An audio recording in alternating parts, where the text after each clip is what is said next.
Hello guys and welcome as always to Let's Talk About It. On today's episode, I thought it could be fun to talk about the times that things were given unnecessary upgrades. So, the first example I have for you of something being given a regrettable upgrade was when the famous Liberty Bell was given a name change. And this happened in 1996 when, in an effort to reduce the country's debt, the United States government sold the rights to the Liberty Bell to none other than Taco Bell.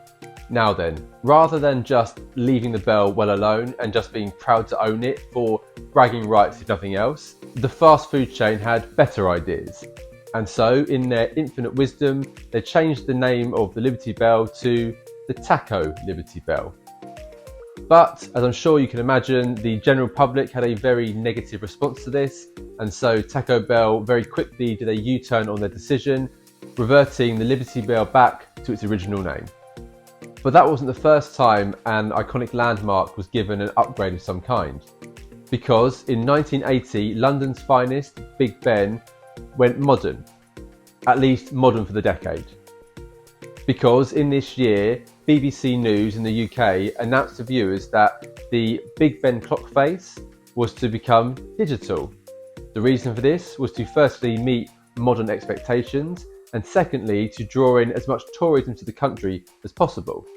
But, of course, this decision once again was met with negativity, and so very quickly Big Ben returned to its analogue roots, much to the delight of the general public. So, the next example I have for you of something that was given an unnecessary upgrade or fix occurred in 1983 when scientists were able to produce the world's first ever plant-animal hybrid in the form of tomatoes that were laced with cow genes. The resulting fruit was called Foamate. This highly genetically engineered fruit was large and disc-shaped with a thick leathery skin, inside of which contained separate layers of tomato flesh and animal protein.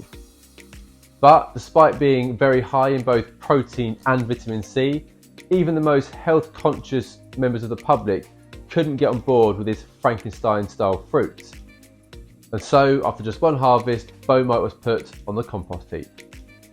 Now then, still on the subject of genetically modified food, it was as recent as 2002 that the UK supermarket giant Tesco first introduced the British public to the whistling carrot. And the name whistling carrot is as literal as it sounds, because this ill-conceived idea was created by Tesco scientists who managed to successfully engineer carrots with naturally occurring holes down their sides that, after being cooked, would whistle to let you know that they were done. A nice idea in principle, but what the inventors failed to mention to anybody was that this whistle was in fact 97 decibels loud, which is roughly the same as the noise that comes from a pneumatic drill or a jackhammer. And so, through fear of damaging people's hearing, Tesco scrapped the idea, and not a single whistling carrot ever made it to a single plate on a UK dinner table. And this final example I have for you of things that were given unnecessary upgrades happened in 1983 when BMW engineer Herr Blon showcased the world's first rain-deflecting open-top car. Now, as the name clearly implies, this was the first car that you could have the roof down on during wet weather or even going through a car wash and you wouldn't get wet, because the vehicle had powerful air jets attached to it that would force the water up and away from the car, keeping everything inside, including the passenger, bone dry.